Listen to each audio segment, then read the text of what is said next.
يقدر يبتعد عنه. ده جزء أصيل من المؤسسات الدستورية في الدولة، واللي هو بيعول عليه بأنه يلعب دور كبير جدا في تقييم أداء البرلمان.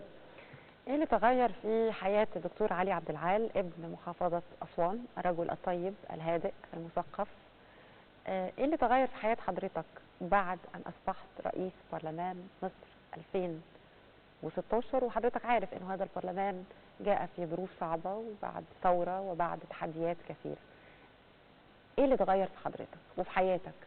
والله هو اللي اتغير في حياتي ان حياتي اصبحت حياه غير عاديه. يعني ازاي؟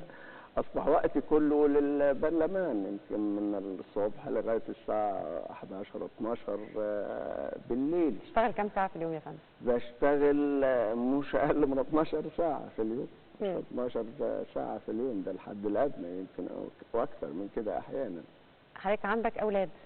عندي بنت ندى في نهائي طب. نهائي طب؟ طب مش حقوق؟ لا للاسف، مش قانون. للاسف انا كانت امنيتي ان هي تواصل الدراسه في كليه الحقوق، هي رفضت تماما يعني. لانه معروف القامات القانونيه الكبيره دايما يبقوا اولادهم ودي كمان قانونيين. ودي كانت امنيتي، ولكن هي اصرت على ان تستكمل دراستها في الطب. ايه اللي اثر او اتغير في حياه حضرتك بعد رئاسه البرلمان؟ مش بس انه حضرتك مش لاقي وقت كافي او يمكن ما فيش وقت خالص للاسره او لزياره محافظه اسوان، هل كمان في بعض الاوقات حضرتك بتحس بضيق مثلا، اللي هو تلاقي انه حضرتك بيتم انتقادك مثلا، انه اعلامي او وسيله اعلاميه او حد يكتب حاجه فيها انتقاد، فتقول لنفسك يعني انه ليه وضعت نفسي في هذا المكان، ولا حضرتك كنت مؤهل لده منذ البدايه؟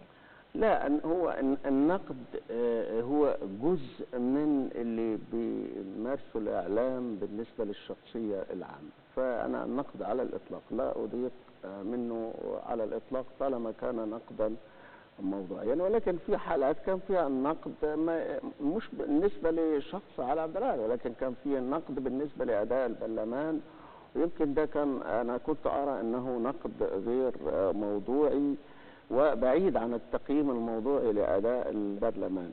ولكن هذا النقد لا يمكن ان يثنيني او يثني عزمي عن مواصله العمل، لان انا بعتقد ان هذا هو عمل وطني انا باديه ايا كانت الاضرار اللي تلحق بشخصي، وبكون سعيد عندما اشعر ان هناك ايجابيه معينه تحققت من خلال عمل البرلمان. انا كنت سعيد جدا بانجاز عمل اللائحه بالرغم من الشد العصبي وبالرغم من المجهود الذي بذل، ولكن يوم الانتهاء من هذه اللائحه انا كانت اكثر لحظات السعاده اللي انا بعيشها.